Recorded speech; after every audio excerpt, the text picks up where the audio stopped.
Fala, concurseiros, vamos a mais dica.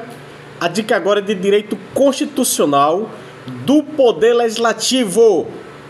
Quando você pega lá a Constituição Federal, no artigo 44 em diante, ele vai falar lá do Poder Legislativo. O que é que diz o artigo 44? Diz assim: o Poder Legislativo será exercido pelo Congresso Nacional, que se compõe da Câmara dos Deputados e do Senado Federal. Ok? Isso é o artigo 44.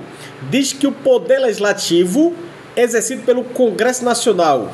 E o Congresso Nacional se compõe pela Câmara dos Deputados e pelo Senado Federal. Não erre mais da sua prova. Quero lá.